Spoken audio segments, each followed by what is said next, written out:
Assalamualaikum warahmatullahi wabarakatuh. Selamat pagi, salam sejahtera untuk kita semuanya. Anak-anak, marilah kita manjatkan puji syukur kehadirat Tuhan Yang Maha Esa ya. Karena hari ini kita masih diberi kesempatan untuk bertemu ya, walaupun secara daring. Baiklah anak-anak, untuk kegiatan pagi hari ini kita akan memulai kegiatan pembelajaran ya. Untuk itu silahkan dibuka modulnya. Dibuka modul yang setelah saya bagikan melalui Istana Daring ya. Sudah ya? Oke. Hari ini kita akan bahas materi ya, yaitu tentang hubungan antara manusia, ruang, dan waktu. Jadi di dalam sejarah itu ada 3 unsur yang tidak bisa dipisahkan. Satu adalah manusia, yang kedua adalah ruang, dan yang ketiga adalah waktu. 3 unsur ini tidak bisa dipisahkan anak-anak. Namun sebelum itu, Pak Paryo ingin tahu, apakah kalian sudah tahu apa itu sejarah? Anak-anak sudah mendapat materi sejarah mulai SD ya? SD dapat, SMP juga dapat. Sehingga di SMA ini sebenarnya merupakan pendalaman lebih lanjut dari materi waktu SD dan SMP dulu. Ada yang tahu? Ya? Gimana? Ada yang tahu ya? Apa itu sejarah? Iya, tepat sekali. Jadi pengertian sejarah, ya, sejarah itu adalah suatu ilmu pengetahuan yang dipelajari sebagai peristiwa atau kejadian yang terjadi pada masa lampau dalam kehidupan umat manusia. Saya ulangi lagi, sejarah adalah suatu ilmu pengetahuan yang mempelajari segala peristiwa atau kejadian yang telah terjadi pada masa lampau dalam kehidupan umat manusia. Istilah sejarah itu sebenarnya berasal dari bahasa Arab, yaitu sajarotun yang artinya adalah pohon, ya, artinya adalah pohon atau silsilah. Mengapa? Karena kalau kita berbicara sejarah, ya, sebenarnya yang kita pelajari itu adalah mengenai keturunan, ya, mengenai keturunan, mengenai silsilah, ya. Yang kalau digambarkan seperti sebuah pohon. Ke atas ada cabang dan ranting-ranting, ke bawah ada akar yang bercabang dan juga bercabang lebih kecil-kecil lagi. Demikian juga dalam silsilah manusia atau keturunan manusia. Ke atas kita ada orang tua kita, ayah ibu kita. Di atasnya lagi ada kakek dan nenek kita. Kalau ayah ibu hanya ada 2. Ya. 1 ayah dan 1 ibu. Tapi kakek kita ada 2, nenek kita ada 2. Ya. Belum lagi ke atas lagi ada buyut kita. Ya. Demikian juga yang ke bawah, kita punya anak.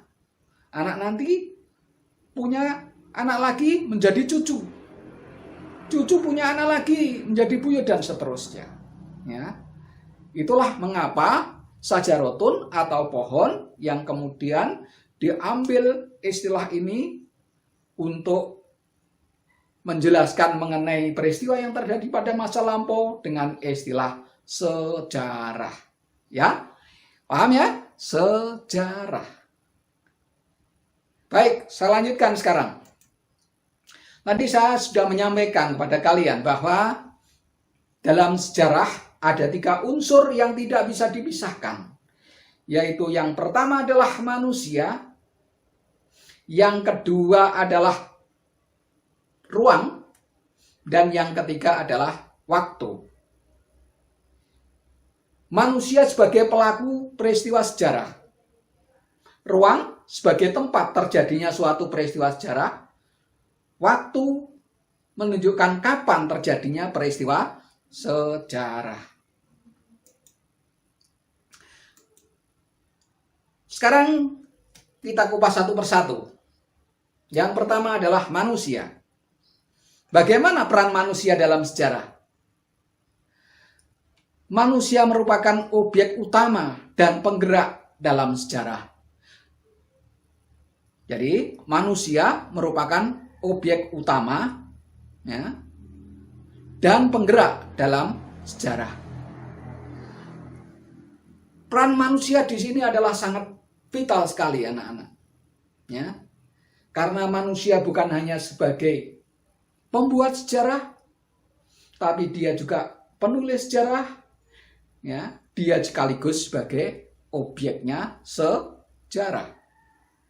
Ya, objeknya sejarah.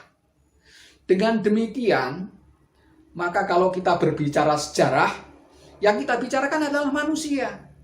Yang kita bicarakan adalah manusia. Manusia memegang peranan sentral dalam sejarah. Karena tidak ada sejarah tanpa manusia. Dan tidak ada manusia yang tidak meninggalkan sejarah.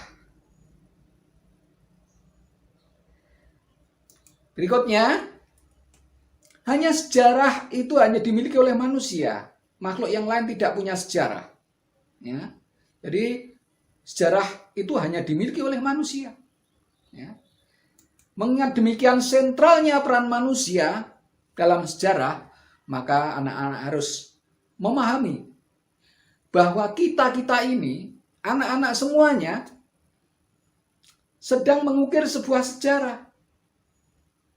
Oleh karena itu, marilah kita ciptakan sejarah yang bagus, yang indah, ketika sejarah itu dipelajari oleh anak cucu kita.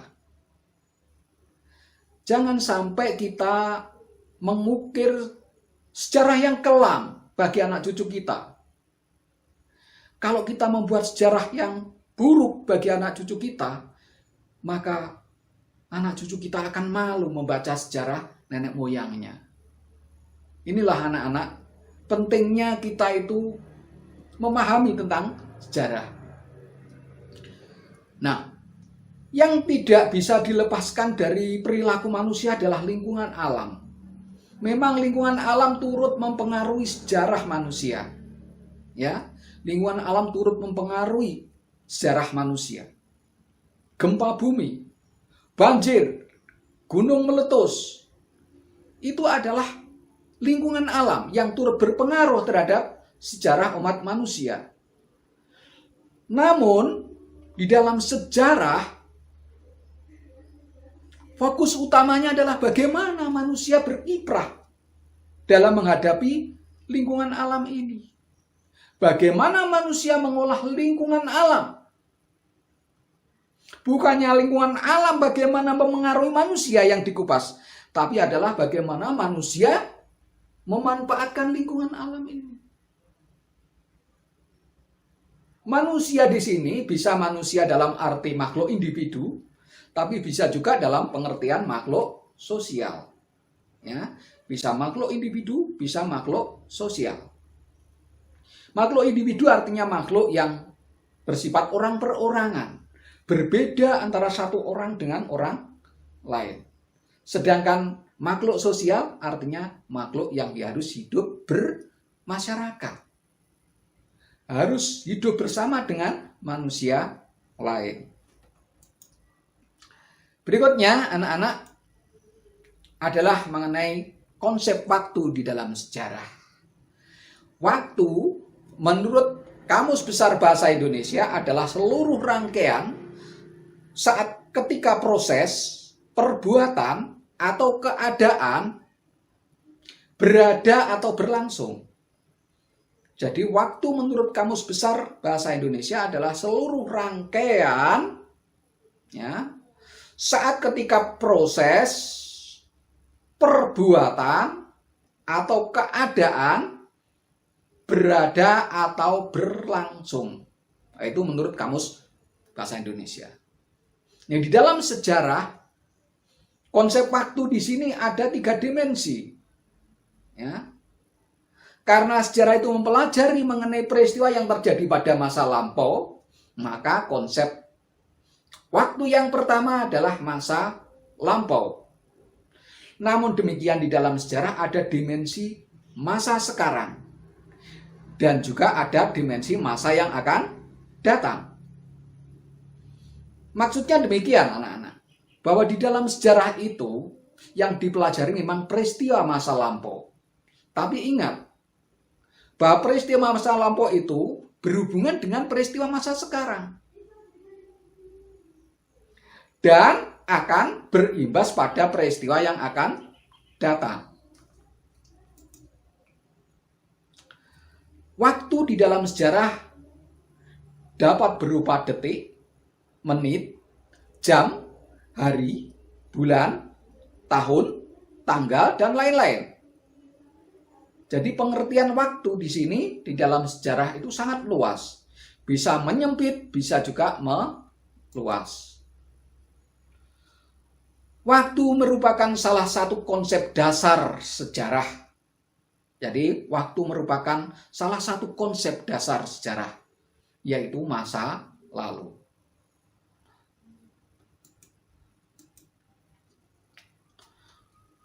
Mengingat panjangnya perjalanan waktu di dalam sejarah, maka untuk memudahkan kita memahami peristiwa sejarah, maka dibuatlah yang namanya periodisasi. Apa itu periodisasi?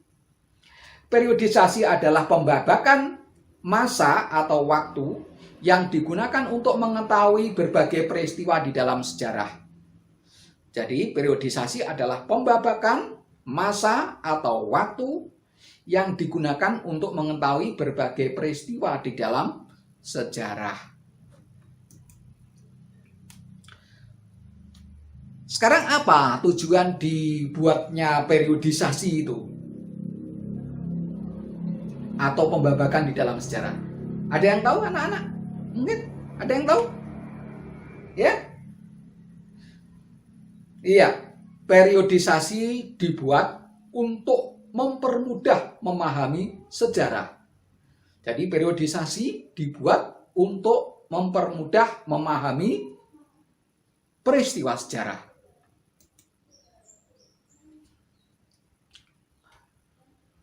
Anak-anak, bahwa setiap periode atau babak sejarah itu punya karakteristik sendiri-sendiri, ya, punya ciri-ciri yang khas.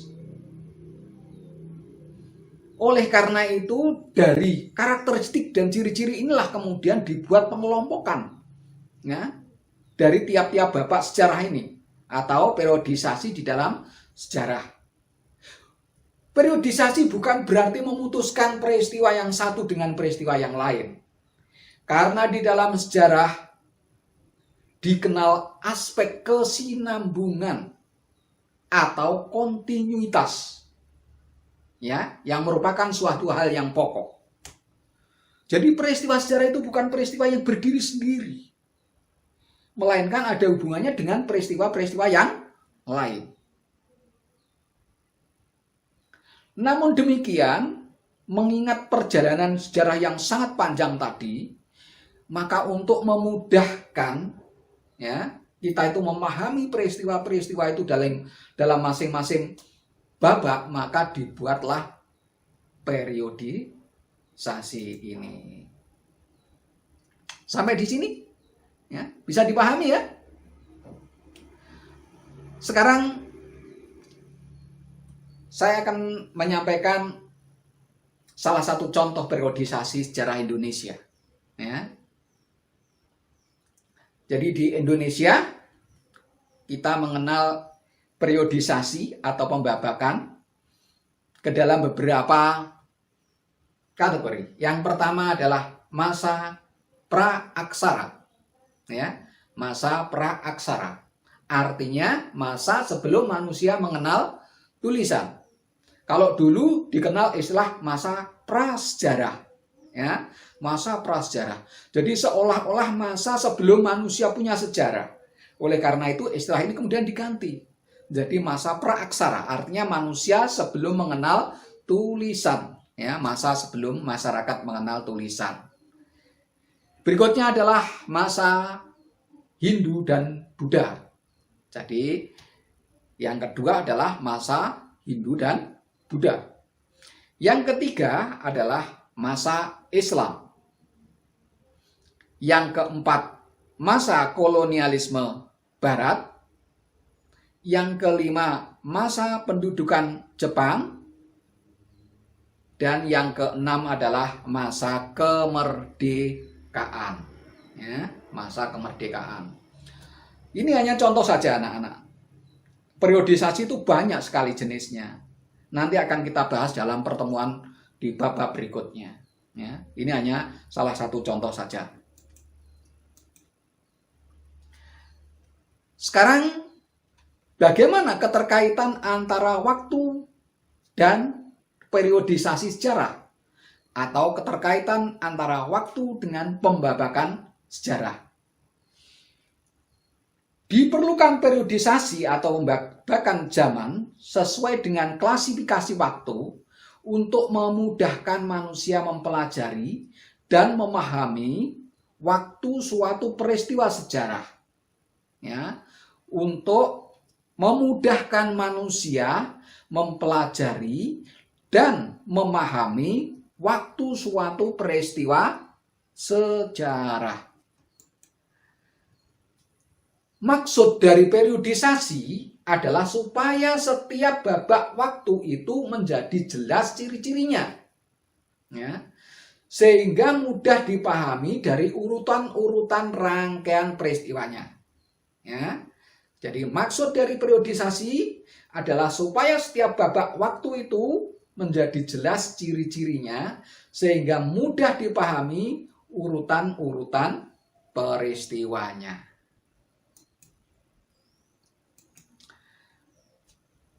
Berikutnya adalah konsep ruang dalam sejarah. Ruang seringkali juga disebut sebagai dimensi spasial, merupakan tempat terjadinya berbagai peristiwa sejarah.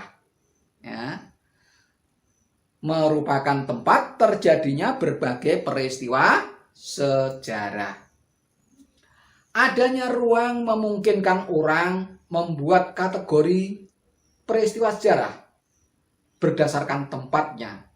Sehingga kita mengenal ada istilah sejarah lokal, sejarah daerah, sejarah nasional, sejarah wilayah, sejarah kawasan, bahkan sejarah dunia. Jadi, adanya ruang lingkup dari dimensi sejarah tadi memungkinkan orang untuk membuat kategorisasi atau penggolongan peristiwa sejarah berdasarkan tempatnya.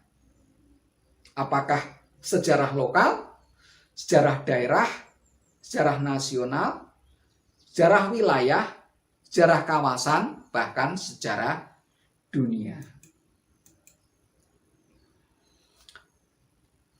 Berikut ini adalah contoh konsep ruang dan waktu dalam sejarah anak-anak. Ya.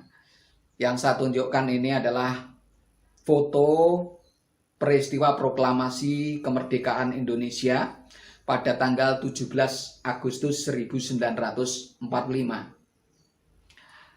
Peristiwa tersebut memiliki 3 unsur. Yang pertama adalah manusia, yaitu Bapak Insinyur Soekarno, Bapak Dr. Andes Muhammad Hatta, dan tokoh-tokoh lain. Kemudian yang kedua adalah unsur waktu. Peristiwanya terjadi pada tanggal 17 Agustus 1945.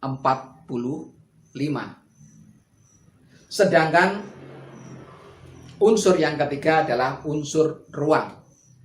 Tempat. Di mana peristiwa itu terjadi? Ada yang tahu di mana itu terjadi? Iya, di rumah Bapak Insinyur Soekarno, Jalan Pegangsaan Timur nomor 56, Jakarta. Ini contohnya, ya. Contoh dari konsep ruang, waktu, dan manusia di dalam sejarah. Kemudian di dalam sejarah juga mengenal konsep kausalitas anak-anak. Ya, kausalitas dalam sejarah. Konsep kausalitas berarti adanya hubungan sebab akibat atau kausalitas atau saling mempengaruhi antara peristiwa sebelumnya dan peristiwa sesudahnya. Hubungan sebab akibat tersebut dikaji dalam perkembangannya dari waktu ke waktu. Tadi sudah saya sampaikan bahwa peristiwa sejarah itu bukan peristiwa yang berdiri sendiri. Pasti ada faktor penyebabnya. Dan pasti bisa menimbulkan akibat sesudahnya. Gambaran saja. Peristiwa proklamasi kemerdekaan Indonesia. Tidak mungkin ada peristiwa proklamasi kemerdekaan pada tanggal 17 Agustus 1945. Kalau tidak ada peristiwa yang mengawali, yang menjadi penyebabnya. Apa penyebabnya? Apa penyebabnya? Iya, dijatuhkannya bom atom di kota Hiroshima dan Nagasaki. Di mana itu kota Hiroshima dan Nagasaki? Iya, di Jepang ya, di Jepang. Dengan dijatuhkannya bom atom di dua kota itu, Hiroshima dan Nagasaki, maka Jepang kemudian menyerah tanpa syarat kepada sekutu. Menyerah tanpa syarat kepada sekutu. Karena pada saat itu Indonesia sedang diduduki oleh Jepang, dengan menyerahnya Jepang kepada sekutu, dan sekutu belum sampai di Indonesia, maka terjadi kekosongan kekuasaan di Indonesia. Dan itulah yang dimanfaatkan, momen yang sangat tepat digunakan untuk memproklamasikan kemerdekaan Indonesia. Penyebab. Apa akibatnya? Ya, apa akibatnya? Maka Indonesia menyatakan diri sebagai negara yang merdeka. Apa konsekuensinya kalau Indonesia merdeka? Berarti Indonesia harus mampu mengurus rumah tangga negaranya sendiri. Tidak lagi tergantung kepada bangsa asing.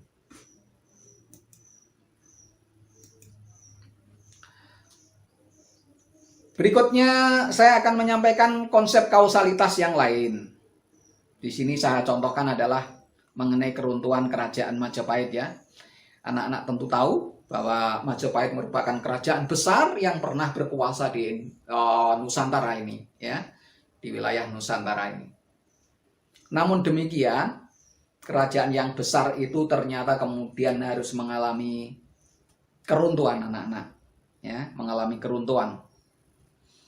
Ada yang menulis dalam bentuk Candra Sangkala, sirna ilang kertaning bumi, ya, sirna ilang kertaning bumi, ya. Namun Candra Sangkala ini ternyata kalau menggunakan Candra Sangkala sirna ilang kertaning bumi pada saat runtuhnya Majapahit ini masih kurang tepat. Nanti di materi kelas 11 akan kita bahas tentang itu anak-anak.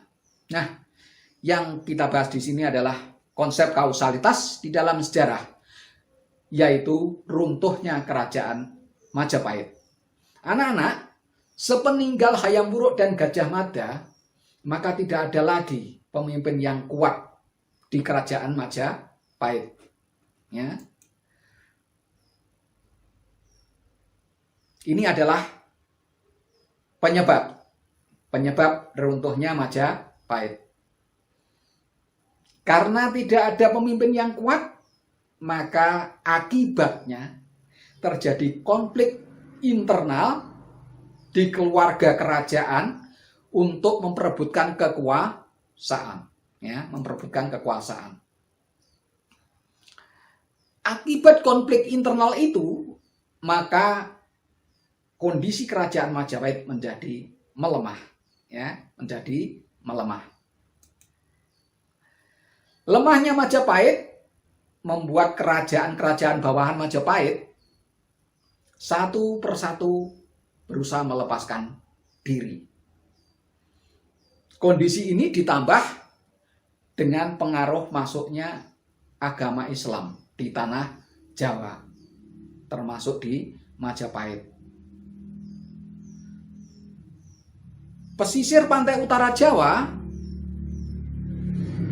sudah lebih dahulu berada dalam pengaruh agama Islam, yang kemudian masyarakat pesisir ini dikomando oleh Raden Patah, yang kemudian Raden Patah membentuk pemerintahan di Kerajaan Demak. Kondisi demikian semakin memperparah ya pengaruh dari Majapahit yang semakin melemah. Majapahit semakin kehilangan pengaruh dan kekuasaannya di tanah Jawa. Kemudian ketika Raden Patah mengerahkan kekuasaan Islam, ya, maka wilayah Kerajaan Demak ini makin lama makin meluas. Dan pengaruh Majapahit semakin kecil atau semakin sempit. Itulah anak-anak mengenai gambaran kausalitas ya dari sejarah. Ini bagannya ya. Saya buatkan bagan, gambarannya seperti itu. Hayam Wuruk Gajah Mada meninggal berakibat konflik di Majapahit internal. Berakibat pada kerajaan bawahan Majapahit melepaskan diri, ditambah masuknya agama Islam di Jawa. Ya. Islam makin kuat, terjadi rebutan pengaruh antara Demak dan Majapahit. Akhirnya Majapahit runtuh. Demikian anak-anak, kiranya adalah mengenai materi kita pada pagi hari ini ya. Kalau ada pertanyaan, silahkan nanti bisa berkirim.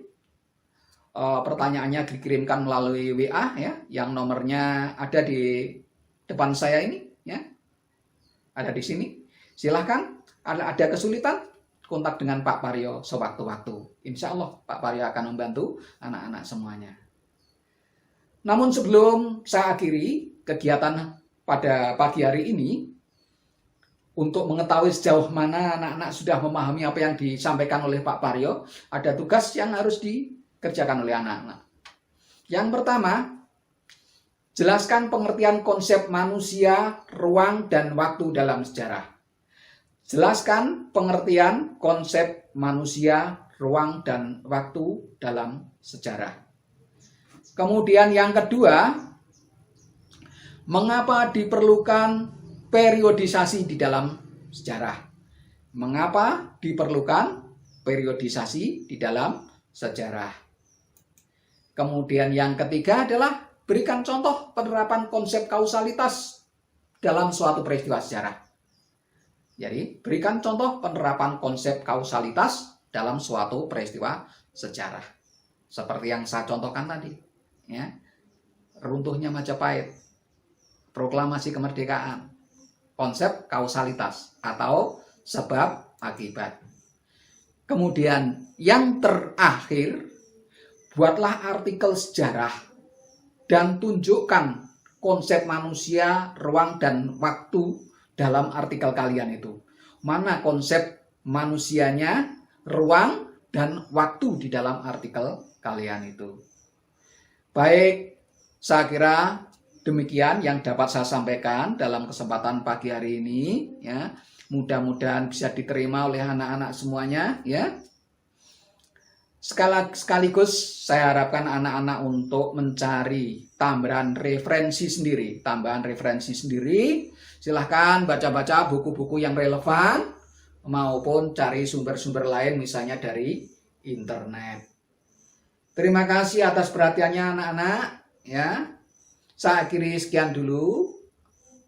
Saya akhiri wassalamualaikum warahmatullahi wabarakatuh. Selamat pagi, salam sejahtera untuk kita semua.